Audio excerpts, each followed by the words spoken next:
అద్భుతం జరిగింది. ఆసా ప్రార్థనలో శక్తి వచ్చింది.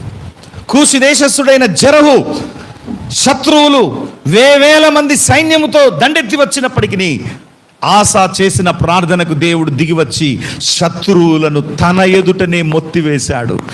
యూదా వారి ఎదుట ఆసా చూస్తుండగా శత్రువులను దేవుడు మొత్తివేశాడు. శత్రువులు పారిపోయారు. కొల్ల సొమ్ము విస్తారంగా చెరపట్టుకున్నారు. వీరు ఒక్కటే రోజులో ధనవంతులైపోయారు.